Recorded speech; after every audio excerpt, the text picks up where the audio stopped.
20 heures. Donc, je dis bonsoir, bonjour à tous ceux qui vont être branchés et ceux qui le sont déjà. Je vous dis bonsoir et je vous bénis dans le précieux nom de notre Seigneur et Sauveur Yeshua HaMashiach. Et je vous souhaite une bonne attention, une bonne écoute à cette émission ce soir qui va vous être très utile dans votre poursuite, dans votre recherche de la parole, de la vérité et dans votre communion également avec l'Éternel des armées. Donc c'est très important de vraiment se retrouver à chaque dimanche, dois-je le dire, à la même heure, à moins d'imprévus. Jusqu'ici, il n'y a pas eu d'imprévu vraiment. Donc, tous les dimanches, à 20 heures, on a ce temps de partage, ce temps d'étude qui nous est très bénéfique. Moi, j'en ai vraiment été grandement béni et je continue à l'être tout au long de ce moment. Vous savez, j'apprends en même temps que vous. Et vraiment, cette parole est tellement inépuisable, tellement profonde. On ne peut jamais en connaître le fond parce qu'elle est très profonde.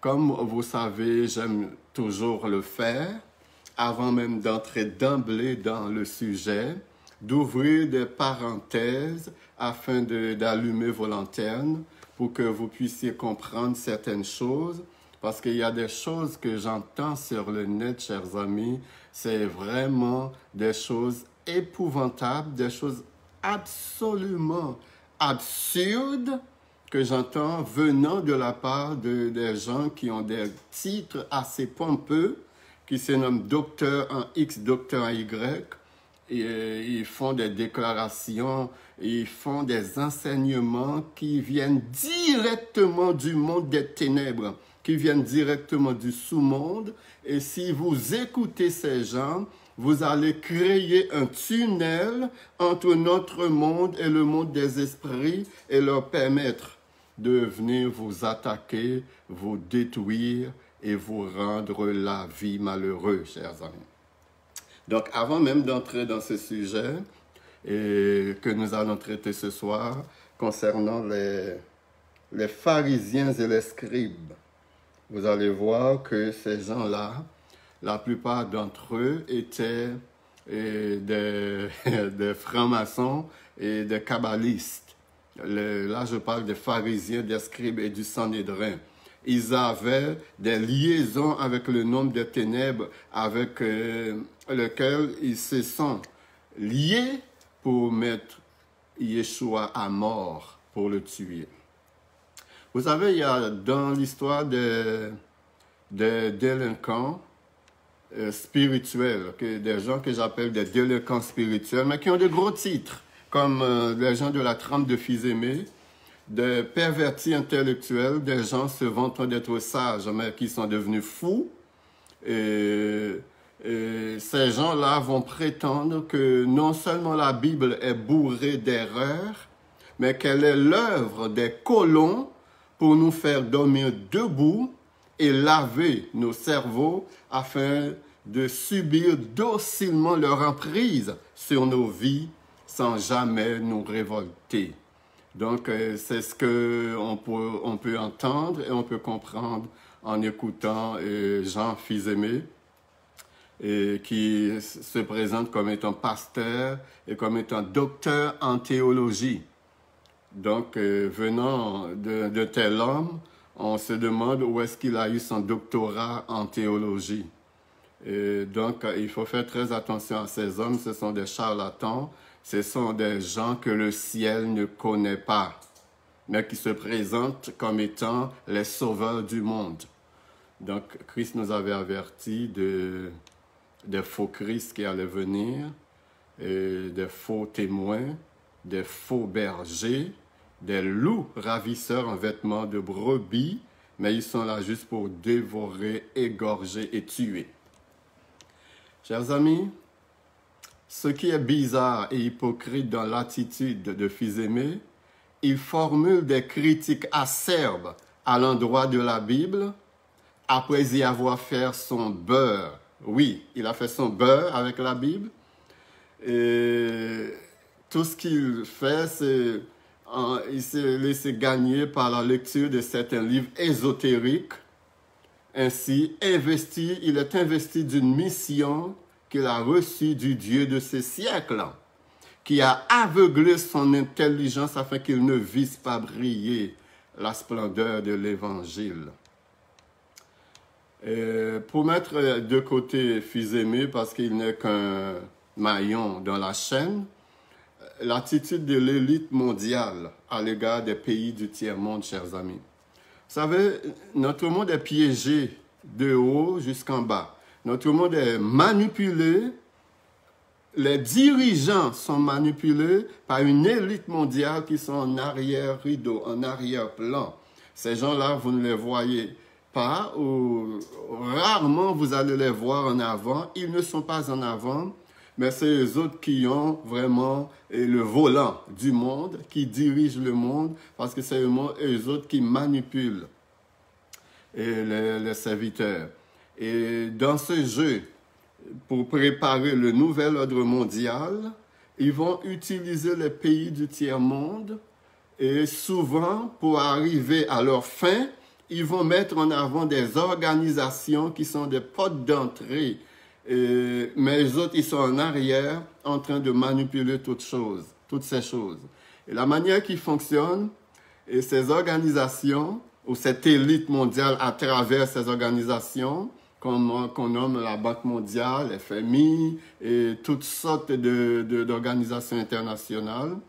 Ces organisations-là vont prêter de l'argent aux pays du tiers-monde, dont les dirigeants sont souvent corrompus. Elles prêtent beaucoup d'argent à ces pays qui sont sous le mal-être et qui sont souvent sous le bien-être social. Moi, j'appelle ça plus le mal-être social international. Ils mettent un système en place pour s'assurer que tout cet argent soit vilipendé par ces dirigeants corrompus. Cet argent ne doit pas surtout servir le peuple. Cet argent ne doit surtout pas être investi dans le système de santé, dans les infrastructures, l'éducation et l'agriculture. Parce que le pays qui reçoit l'aide doit se retrouver dans l'obligation de faire d'autres prêts pour pouvoir rembourser le premier prêt qui a été volé, vilipendé, gaspillé, brûlé par les dirigeants corrompus et souvent par les mêmes gens qui supposément ont donné ces prêts à ces pays. Et de dette en dette, le pays se retrouve dans une position où il est dans l'impossibilité de payer ses dettes. Rendu là, l'élite mondiale propose aux pays surendettés d'effacer complètement ses dettes. Ils vont dire, on a effacé, admettons, on a effacé la dette du Congo, on a effacé la dette du Mali, on a effacé la dette d'Haïti. Quand vous entendez cette phrase, chers amis, sachez qu'il y a beaucoup de vols qui se font derrière cette phrase.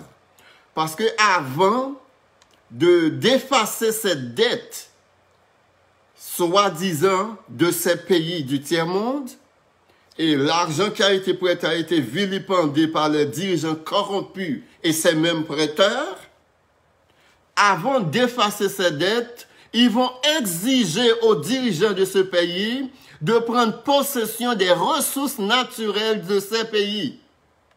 Donc, lorsque vous entendez « Oh, on a effacé complètement la dette d'Haïti », non, ils ne l'ont pas effacée.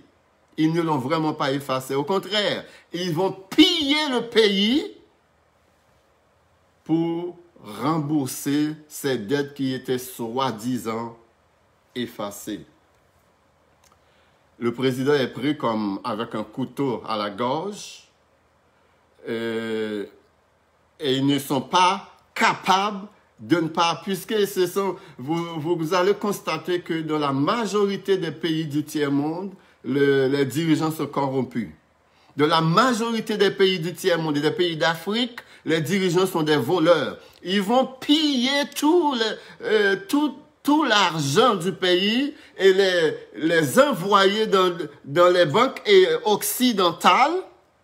Et ces mêmes banques sont dirigées par ces élites qui ont prêté de l'argent à ces pays. C'est pour cette raison, si vous êtes un homme honnête en politique, si vous êtes un homme intègre, et si vous êtes un nationaliste qui voit le bien-être du peuple sur lequel vous êtes établi, vous n'aurez pas le support international. Parce que ces gens fonctionnent avec les dirigeants corrompus pour pouvoir prendre possession des ressources naturelles de ces pays, les réserves d'or, d'argent, de diamants, de nickel, du pétrole. Et souvent, vous allez voir des contrats signés entre ces organisations, cette élite mondiale, avec des dirigeants des pays corrompus, des pays du tiers-monde, pour 40 ans, pour 50 ans, des contrats pour 100 ans. Il y a certains pays dans le tiers-monde, chers amis, dont la moitié des terres de ce pays n'appartient pas au pays. Ça a été acheté par les organisations internationales, par l'élite mondiale. Alors ne pensez pas que les grandes puissances vous rendent service en éliminant votre dette. La majorité de ces dirigeants travaillent contre leur propre peuple, au bénéfice de cette élite et pour leurs intérêts mesquins. Le pire, c'est que cette politique s'applique sous une forme ou sous une autre dans tous les pays du monde, même les pays riches. C'est sûr, ça va prendre d'autres formes. Aux États-Unis, qui est le pays le plus riche, ça va prendre la forme vraiment de la réserve fédérale. Ils vont ajouter le mot fédéral à réserve pour faire semblant, pour faire croire aux Américains que la réserve fédérale, c'est pour le gouvernement. Or, la réserve fédérale, c'est une banque privée, chers amis. C'est une banque privée qui n'appartient pas aux Américains. Est-ce que vous êtes déjà posé cette question? Comment se fait-il que les États-Unis, le pays le plus riche au monde, c'est l'un des pays où il y a le plus de richesses, plus d'argent à travers le monde, plus de millionnaires. Mais en même temps, c'est le pays le plus endetté dans le monde, chers amis. Comment expliquer ça? Il a des dettes. Les États-Unis ont des dettes envers qui? C'est à ne rien comprendre. Il fonctionne avec les individus à travers les banques parce que les banques leur appartiennent. Il n'y a pas grand pays à travers le monde, chers amis, dont les banques n'appartiennent pas à des privés. Même si vous entendez la Banque nationale, la Banque du Canada, la Réserve fédérale, ça n'appartient pas vraiment aux pays concernés. Ce sont des organisations privées, ce sont des multinationales. Et une autre affaire aussi qu'il faut comprendre. Voilà comment les banques fonctionnent avec les individus. Et ce n'est pas différent de la manière qu'ils fonctionnent avec les pays. Mais avec les individus, c'est encore pire, ça paraît encore beaucoup plus flagrant, la manière de fonctionner. Les banques, admettons, vont vous prêter 300 000 $ avec un taux d'intérêt de 3 à 5% sur 25 à 30 ans. Durant l'année, vous éprouvez des difficultés financières, vous ratez plusieurs paiements parce que les temps sont durs. Le contexte actuel, il est évident qu'il y a des gens, peut-être qui vont même perdre leur maison parce qu'ils ne sont plus capables de payer leur hypothèque. Donc, parce que vous ratez plusieurs paiements, au renouvellement de votre thème, la banque augmente votre intérêt à 7 ou 8%. C'est comme si la banque te dit, eh bien, tu étais capable de payer un taux plus bas à cause de tes difficultés financières, eh bien, on va te rendre encore un grand service. On va augmenter ton taux d'intérêt. Si avant, vous payez 1 500 $ par mois pour votre hypothèque, maintenant, vous allez payer 2 000 $. Imaginez, vous aviez beaucoup de difficultés à payer 1 500 $. La banque a constaté que vous avez beaucoup de difficultés à payer 1 500 $. Ils vont augmenter votre paiement. Maintenant, vous allez payer 2 000 $ par mois parce que vous aviez eu des difficultés à payer 1 500 $. Explique-moi la logique et la justice dans tout ça. Si ce n'est pas une élite qui étouffe la classe moyenne et les pauvres pour qu'ils ne parviennent jamais à une liberté financière. Chers amis, je vous le garantis, le jour où je trouverai un moyen de mettre mes pieds sur le cou des banques, je prendrai un grand élan pour sauter le plus haut possible et sauter les pieds joints dessus. Je sais que vous êtes en train de dire que je parle à travers mon chapeau. Vous avez peut-être raison. Mais il y a une limite à l'indécence et à l'exploitation. Pire encore, pour avoir le droit d'avoir une maison, écoutez bien cela. Pour avoir le droit d'avoir une maison, il faut débourser pour 2 ou 3 maisons. Pour avoir le droit d'avoir une maison, il faut débourser le montant pour 2 ou 3 maisons. Car votre maison pour laquelle vous avez emprunté 300 000 $, 25 ans après, et 30 ans après, vous avez payé 700 à 800 000 $ pour cette maison. Donc, vous payez le prix de 2 ou de 3 maisons. Donc, pour avoir le droit d'habiter dans une maison, il faut payer pour 3 maisons, chers amis. C'est une injustice incroyable. Incroyable comme injustice. Si vous ne me croyez pas et que vous êtes propriétaire, ne payez jamais vos taxes. Et le pire, c'est qu'après 25 ans, après 30 ans, vous avez payé votre maison. Vous avez payé les 600, les 700 000 $. Vous avez emprunté au départ 300 000. Mais à la fin, vous avez payé 700, 800 000 $. Là, vous pouvez dire, ouf, maintenant ma maison m'appartient. Maintenant, je suis propriétaire, je ne dois plus un sou à la banque. Eh bien, détrompez-vous. La maison ne vous appartient jamais. Et si vous voulez expérimenter, si vous voulez vérifier, si vous voulez sonder que la maison vous appartient, ne payez jamais vos taxes municipales et vos taxes scolaires. Vous allez voir que la ville va saisir votre maison et la vendre pour se payer les taxes que vous n'avez pas payées. Donc la maison ne vous appartient même pas, même après avoir payé cette maison. C'est incroyable. Même les gouvernements fédéraux et provinciaux, le gouvernement fédéral et le gouvernement provincial, si tu ne payes pas tes impôts, chers amis, ils vont mettre une hypothèque légale sur votre maison. Et le jour où vous décidez de vendre votre maison, ils interviennent directement, ils prélèvent ce que vous leur devez et ils vont prendre ça dans l'argent, dans l'équité de votre maison. Donc, rien ne vous appartient. Et je le pense, il va arriver un temps, ils vont nous taxer, même notre respiration va être taxée, chers amis. Et ce n'est pas une blague. Même notre respiration va être taxée. En vérité, ce monde ne peut et ne doit continuer ainsi. Nous vivons dans un monde où on nous répète souvent, personne n'est au-dessus de la loi. C'est un mensonge pur et simple. Non seulement il y a des gens qui sont au-dessus de la loi, il y a des gens qui sont la loi eux-mêmes. Ils sont la loi eux-mêmes, il n'y a aucun tribunal, il n'y a aucun juge qui peut leur mettre la main dessus. Ça existe dans notre monde aujourd'hui. Chers amis, nous allons entrer dans notre sujet. Ce soir, nous allons voir que, je ne sais pas si c'est volontaire ou involontaire, dans la traduction de certains passages de la Bible, il y a des contradictions. Et ce soir, ce qu'on va voir, on va voir Yeshua, Jésus lui-même qui se contredit dans l'écriture, dans la parole de Dieu. Les pharisiens et les scribes, c'est sûr, ils vont jouer un rôle important dans le live de ce soir.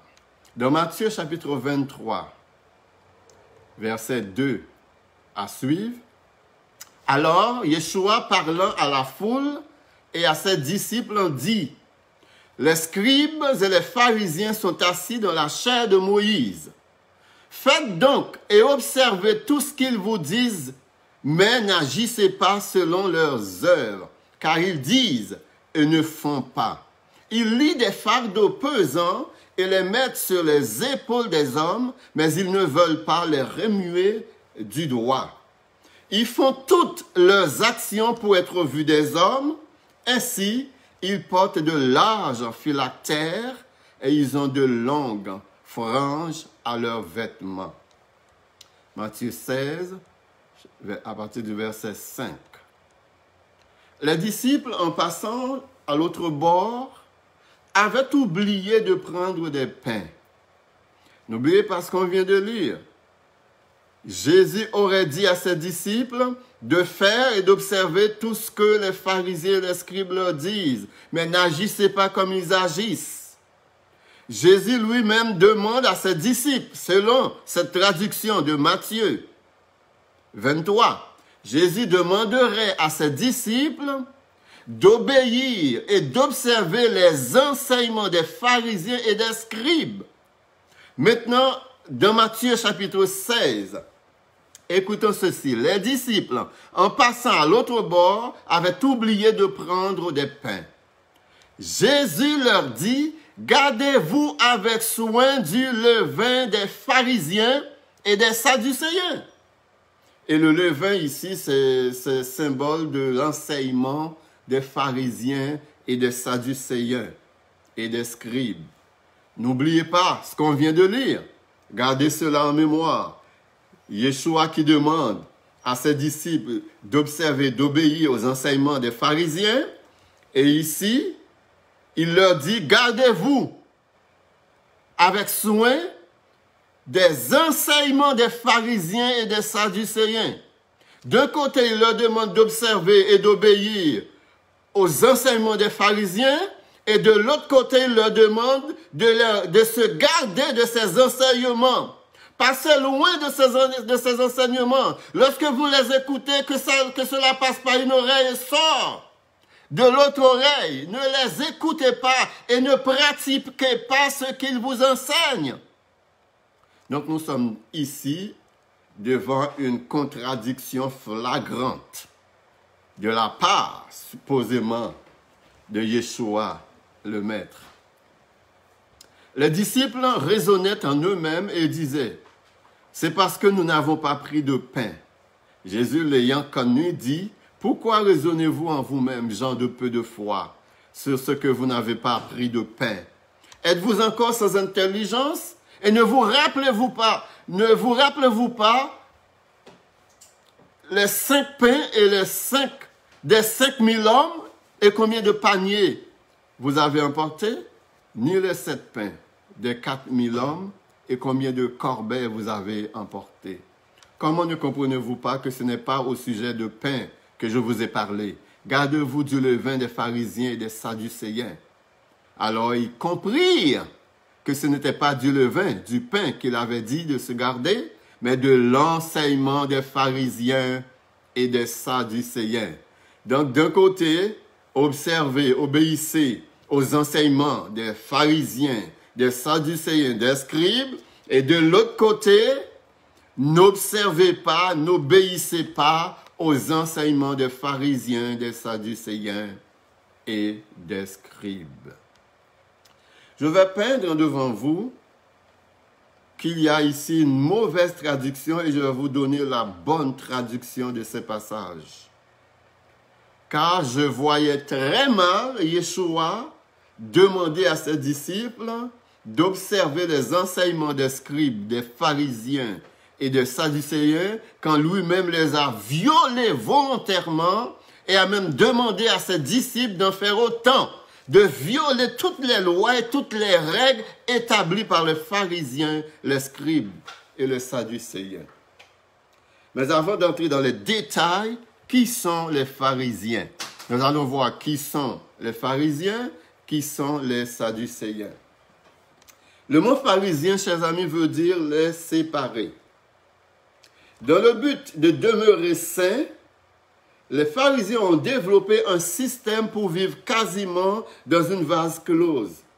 Ils se sont réservés le droit, ces pharisiens, non seulement d'interpréter la parole de l'Éternel, mais d'y ajouter, d'en retrancher et de modifier ce qui ne leur convient pas dans la parole. Les pharisiens disaient littéralement, Dieu, tu nous as donné la Torah ou le Pentateuque, c'est-à-dire les 5 premiers livres de la Bible, Genèse, Exode, Lévitique, Nombre et Deutéronome. Et ils disent, nous l'interprétons et tu dois accepter notre interprétation. Ils ont créé 500 lois supplémentaires juste sur l'observation du sabbat, chers amis. Les pharisiens, les sadducéens et les scribes ont créé 500 lois supplémentaires juste sur l'observation du sabbat. Ils s'arrogent le droit de penser qu'ils sont ceux qui sont assis sur la chaise de Moïse. La chaise de Moïse, chers amis, était une chaise sur laquelle Moïse était assis à chaque fois qu'il reçoit une révélation de l'Éternel pour le peuple. Et lorsqu'il allait donner cette révélation, il était assis sur cette chaise dans le temple. Donc, aussitôt que le peuple voyait Moïse s'asseoir sur cette chaise, comme je suis assis aujourd'hui, il savait que l'Éternel lui avait parlé. Eh bien, les pharisiens prétendent également que Moïse leur a donné la Torah orale. L'Éternel a donné la Torah écrite à Moïse, et Moïse leur a donné la Torah orale qu'il aurait reçue de l'Éternel qu'il n'aurait pas écrit sur des tables. Donc, ils ont la Torah orale. Il faut dire qu'au début, la Torah s'est résumée dans les 5 premiers livres de la Bible, qu'on appelle les livres de Moïse, les 5 que j'ai cités tantôt. Mais avec le temps, c'est devenu le Tanakh, et le Tanakh regroupe tout l'Ancien Testament. Donc, la Torah, à un moment donné dans l'histoire, lorsqu'on parle de la Torah, on parle des 66 livres, des 39 livres, dis-je, de l'Ancien Testament. Donc, pour les pharisiens et les scribes, et les sadducéens, ils étaient au même niveau que Moïse en termes de révélation. Maintenant, qui sont les sadducéens?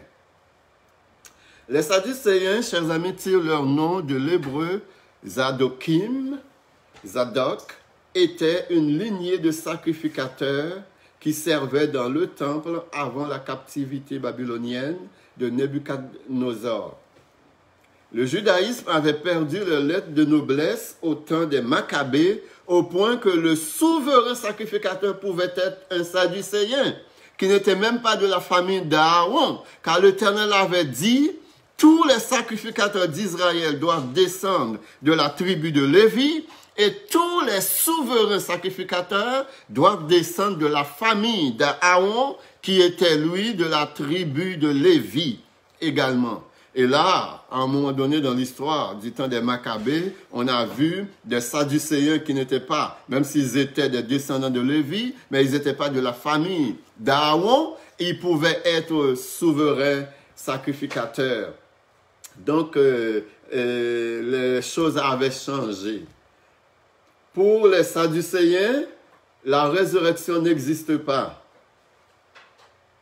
Pour eux aussi, les richesses et une longue vie sur la terre sont les seules récompenses pour les croyants, ceux qui croyaient en l'Éternel des armées.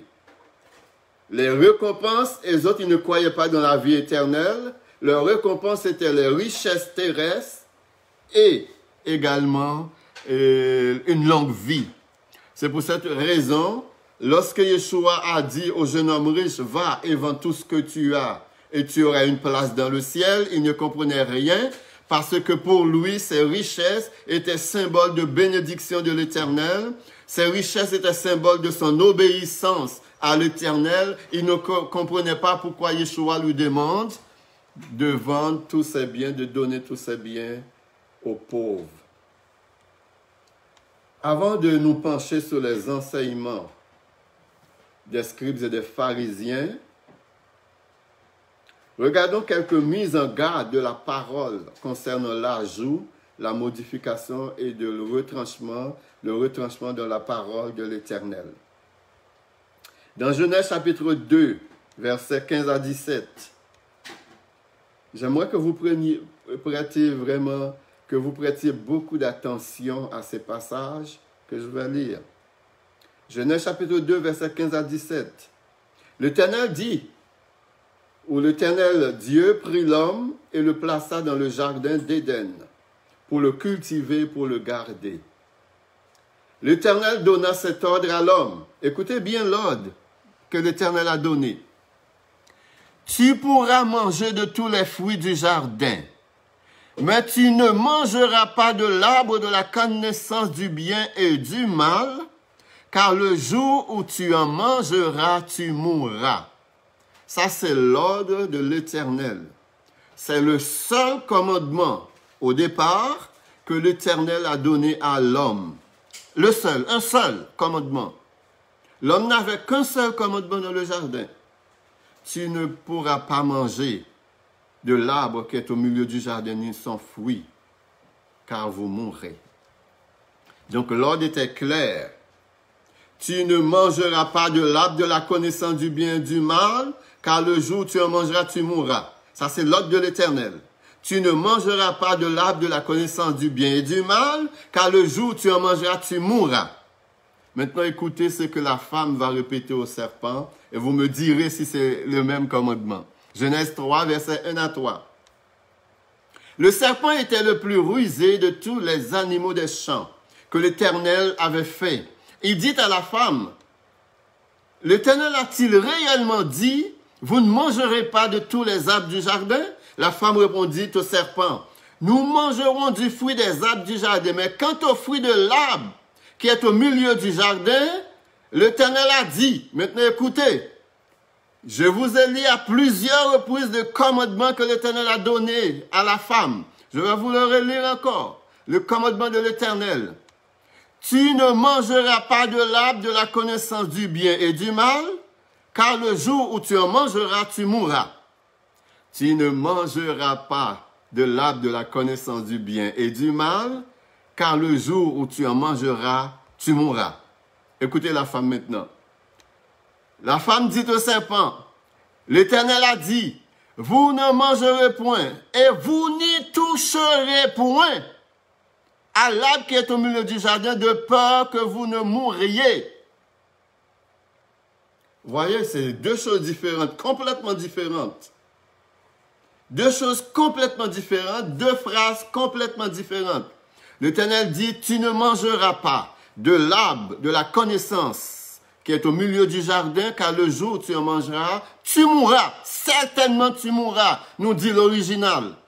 Et là, la femme dit, vous ne mangerez point et vous ne toucherez. D'où ça vient, vous ne toucherez point? L'Éternel n'avait jamais parlé de toucher. L'Éternel parlait de manger. Et la femme a ajouté, vous n'y toucherez point. Et encore, elle va faire une autre modification. Là, elle a ajouté, en plus, elle a modifié quelque chose. Elle a dit, de peur que vous ne mourriez. Ce n'est pas de peur que vous ne mourriez. Certainement, si vous mangez, vous mourrez. Et ce n'est pas pour rien qu'après cet épisode, qu'après cette scène dans le jardin en Éden, l'Éternel va avertir. Dans Deutéronome chapitre 4, verset 2, l'Éternel dit aux Juifs, aux Israélites, « Vous n'ajouterez rien à ce que je vous ai prescrit, et vous n'en retrancherez rien, mais vous observerez les commandements de l'Éternel, votre Elohim, tels que je vous les ai prescrits. Deutéronome 12, verset 32. Vous observerez et vous mettrez en pratique toutes les choses que je vous ordonne. Vous n'y ajouterez rien et vous n'en retrancherez rien. Proverbe 30, verset 5-6. Toute parole de l'Éternel est éprouvée. Il est un bouclier pour ceux qui cherchent en lui un refuge. N'ajoute rien à ces paroles de peur qu'ils ne te reprennent que tu ne sois trouvé menteur. Matthieu chapitre 5, versets 18 et 19. Car je vous le dis en vérité, tant que le ciel et la terre ne passeront point, il ne disparaîtra de la loi un seul iota, un seul trait de lettre, jusqu'à ce que tout soit arrivé. Celui donc qui supprimera l'un de ses plus petits commandements et qui enseignera aux hommes à faire d'eux-mêmes sera appelé le plus petit dans le royaume des cieux. Mais celui qui les observera et qui enseignera à les observer, celui-là sera appelé grand dans le royaume de l'Éternel. Et dans le dernier livre de la Bible, chers amis, n'oubliez pas que la femme a ajouté, a modifié la parole de l'Éternel dans le premier livre de la Bible, Genèse 3, versets 1 à 3. Et dans Apocalypse chapitre 22, le dernier livre de la Bible, versets 18 et 19. Je le déclare à quiconque entend les paroles de la prophétie de ce livre. Si quelqu'un y ajoute quelque chose, l'Éternel le frappera des fléaux décrits dans ce livre. Et si quelqu'un retranche quelque chose des paroles du livre de cette prophétie, l'Éternel retranchera sa part de l'arbre de la vie et de la vie sainte décrit dans ce livre. Donc on voit, dès qu'on voit que l'Éternel répète un commandement, une ordonnance, un interdit, eh bien ceux qui le commettent courent de très graves dangers, chers amis. Et les Juifs se sont amusés, les pharisiens, les sadducéens, les scribes, se sont amusés à ajouter, à retrancher, à modifier la parole de l'Éternel. Les membres du Sanhédrin, les docteurs de la loi, vont souvent savoir, et je veux dire, vont souvent s'asseoir sur cette chaise de Moïse pour proclamer soi-disant la parole de l'Éternel. Et ils avaient une mainmise sur le peuple, ils avaient une sorte d'aura sur le peuple, et ils pouvaient faire boire à ce peuple tout ce qu'ils veulent, chers amis. Et comment ils fonctionnaient, ces docteurs de la loi, ces scribes, ces pharisiens, ces membres du Sanhédrin? Eh bien, ils vont prendre une parole de Moïse, ils vont l'interpréter. Et ils vont s'asseoir sur la chaise de Moïse, ils vont déclarer ces interprétations, ils vont les incorporer à la parole de l'Éternel, et aussitôt incorporée à la parole de l'Éternel, cette parole a la même valeur que les paroles, que les révélations de l'Éternel à Moïse. Un deuxième docteur va arriver. Ce deuxième docteur va interpréter l'interprétation du premier docteur. Il va s'asseoir sur la chaise de Moïse et il va déclarer cette interprétation d'une interprétation. On va incorporer cette interprétation dans la loi, dans le Tanakh. Eh bien, ça devient également parole de Dieu. Un troisième docteur va venir. Il va interpréter l'interprétation du deuxième docteur qui a interprété l'interprétation du premier docteur. Il va s'asseoir de la chaise de Moïse et il va déclarer cette parole et on va incorporer cette parole dans la parole de l'Éternel, chers amis. Ainsi, d'interprétation en interprétation, faite par des docteurs réputés qui prétendent être inspirés par l'Éternel des armées, le même qui avait inspiré Moïse, chers amis, et on est arrivé à des milliers de commandements, de règles ajoutés aux 613 commandements que l'Éternel a donnés au peuple d'Israël par l'entremise de Moïse. Et ils ont créé ce qu'on appelle la Mishnah. La Mishnah, c'est une encyclopédie, chers amis, d'interprétation, de traditions et des règles des pharisiens, des docteurs de la loi, des sadducéens et des scribes incorporés à la parole de l'Éternel. Ils ont pris la Mishnah et ils ont incorporé tout ça dans la parole pour former ce qu'on appelle le Talmud.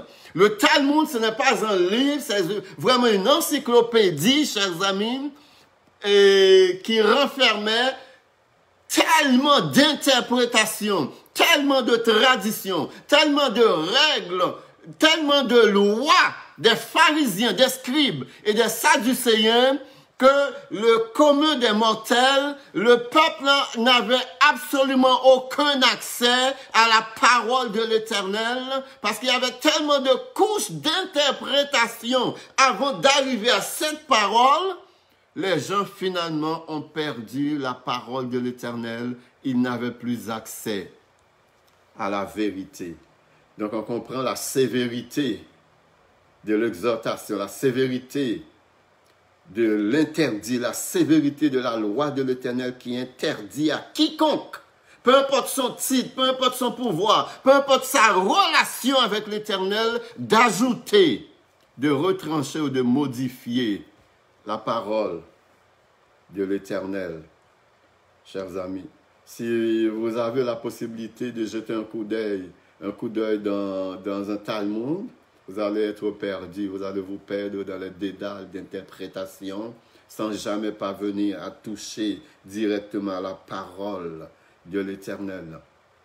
Et les pharisiens avaient aussi une autre technique, selon eux, pour protéger la parole de l'Éternel, pour protéger que le peuple d'Israël, que le peuple en viole et la parole de l'Éternel, viole les commandements de l'Éternel, ils vont entourer cette parole de clôture. Et ces clôtures sont les interprétations, ces clôtures sont les règles qu'ils ont créées, ces clôtures sont les traditions qu'ils ont créées.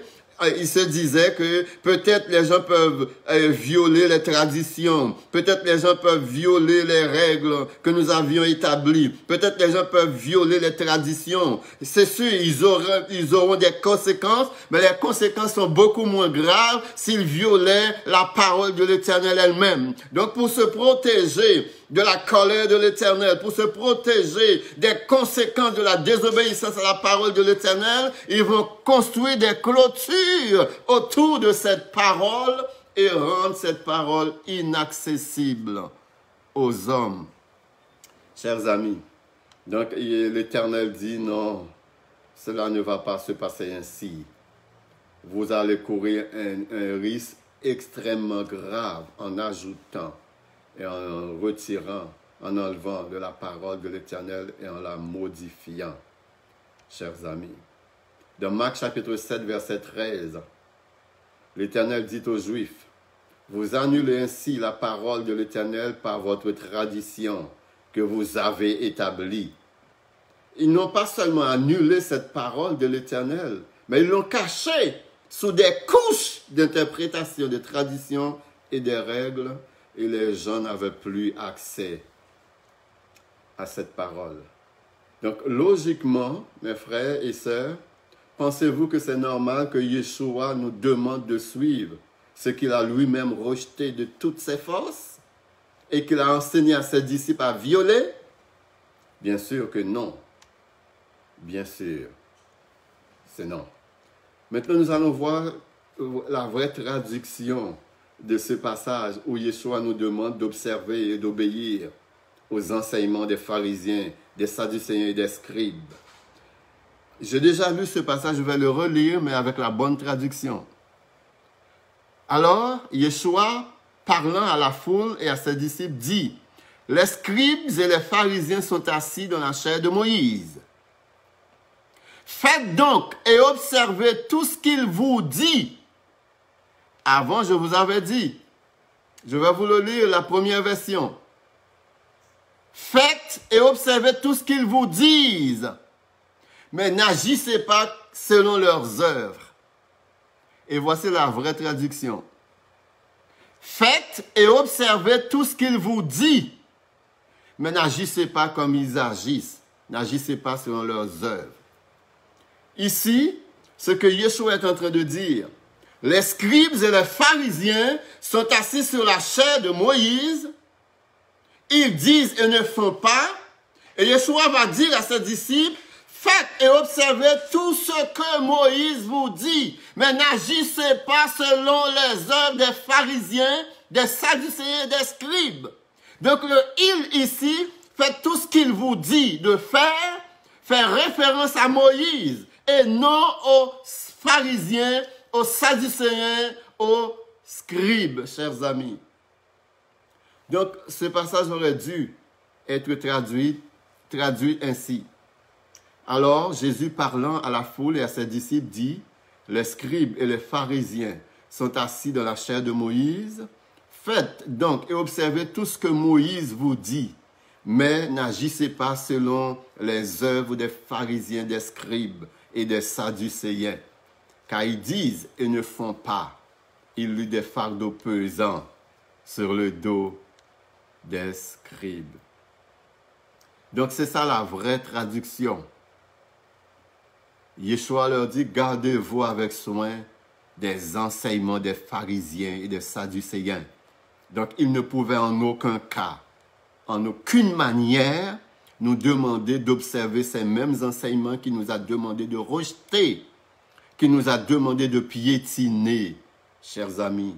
Le levain des pharisiens, ce sont leurs enseignements, leurs traditions, leurs règles, chers amis. Un peu plus tard, Yeshua va appeler ses disciples et pour leur dire, vous savez les gars, c'est comme si Yeshua s'était trompé. Les gars, hier, je vous ai dit de vous garder des enseignements des pharisiens et des sadducéens. Je pense que j'avais un peu bu. Peut-être j'ai bu un verre de trop. J'étais un peu dans la lune. Voici ce que je vous dis maintenant. Faites et observez tous les enseignements des scribes et des pharisiens. C'est un non-sens complet. Je ne sais pas les gens qui ont traduit ce passage, l'ont fait intentionnellement ou pas. Je ne sais pas si c'est une erreur de frappe ou si c'est une erreur de compréhension des langues sémitiques. Mais que ce soit par inadvertance, que ce soit volontaire, je sais que Satan va chercher à profiter pour montrer que Yeshua se contredit. Et il y a des gens qui vont sauter dessus à pieds joints pour démontrer comment la Bible n'est pas la parole de l'Éternel. Voilà, il y a des contradictions dans la parole. Eh bien, il n'en est rien. Tout ce que l'Éternel fait est bon et parfait. Il ne fait pas d'erreur. Il n'y a pas de contradiction en l'Éternel des armées.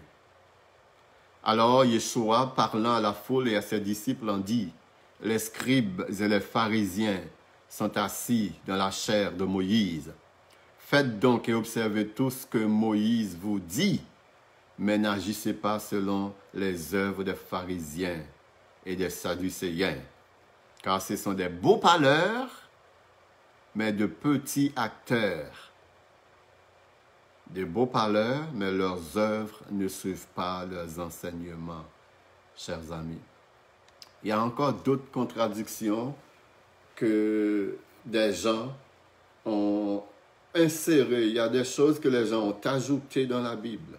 Il y a des choses qu'ils ont retranchées dans la Bible. Et là, c'est l'une des entreprises les plus dangereuses dans le monde entier, chers amis.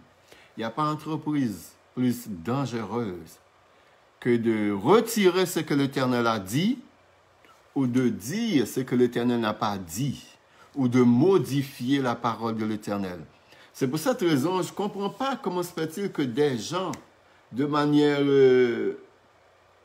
bizarre et de manière vraiment présomptueux, vont déclarer que l'Éternel m'a révélé, l'Éternel m'a parlé, l'Éternel m'a donné une révélation, l'Éternel a dit ceci, l'Éternel a dit cela. Je ne comprends pas comment se fait-il que des gens puisse s'arroger le droit de parler au nom de l'Éternel quand l'Éternel ne les a pas envoyés? Est-ce qu'ils ne sont pas conscients du danger qu'ils courent en agissant ainsi? Est-ce qu'ils ne sont pas conscients qu'ils attisent la colère de l'Éternel des armées en agissant ainsi? Ou est-ce qu'ils ne sont pas conscients tout simplement des multiples avertissements de l'Éternel à travers la parole? Apocalypse 22, Deutéronome 6, Deutéronome 32, Proverbes 30. Est-ce qu'ils ne sont pas conscients de ces paroles? Matthieu 5, verset 18, 19, où l'Éternel avertit, n'ajoutez pas, ne retranchez pas, ne modifiez pas ma parole. Il y a des gens qui se spécialisent là-dedans. Il y a des gens qui sont des rêveurs. Ils vivent la tête dans les nuages. Ils ont toujours une révélation de l'Éternel.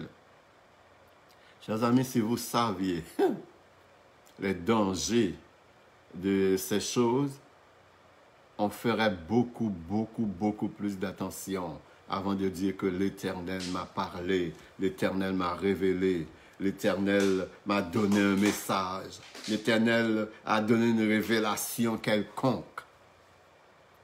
Car cette parole est certaine et véritable et entièrement digne d'être reçue telles qu'elles sont sorties de la bouche des prophètes, de la bouche des apôtres, inspirés par l'Éternel des armées.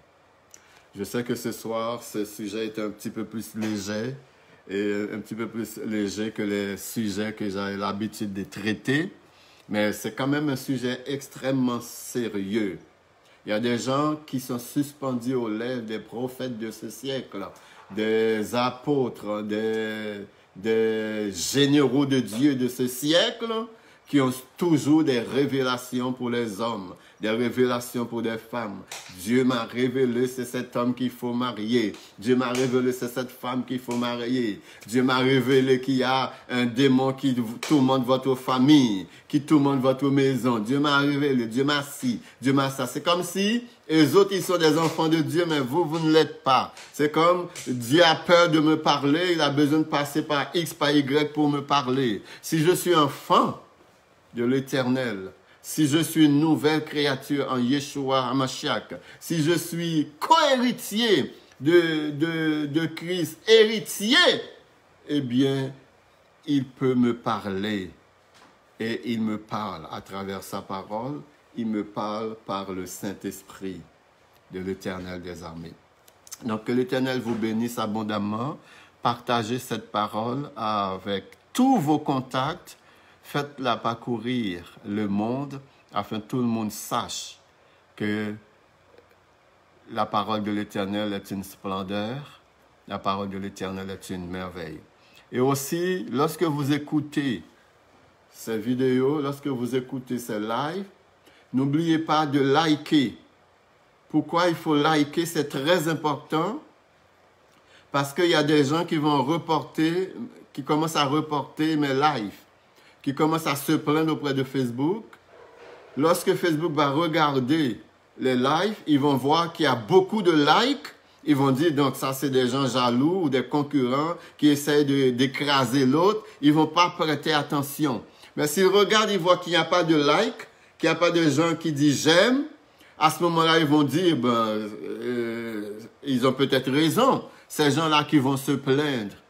Il y a déjà un des messages que j'avais, un des lives que j'avais fait sur l'avortement, eh bien, ça a été bloqué quasiment, ça a été caché, camouflé pour que ça ne soit pas vu par une grande majorité de personnes.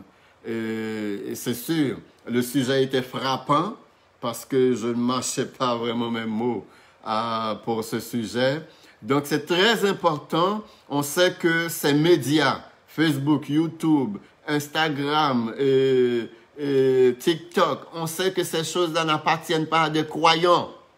Et souvent, les propriétaires de ces choses font partie de l'élite mondiale qui travaille pour le nouvel ordre mondial. Donc, il est extrêmement important comme croyant qu'on soit solidaire lorsque la parole est prêchée, puis de montrer à ces gens-là que c'est la parole de la vérité. Même s'il y a des gens, pour des raisons mesquines, même s'il y a des gens, pour des raisons jalouses, vont vraiment notifier, vont vraiment envoyer des sons négatifs à ces propriétaires de médias, eh bien que l'Éternel voit que non.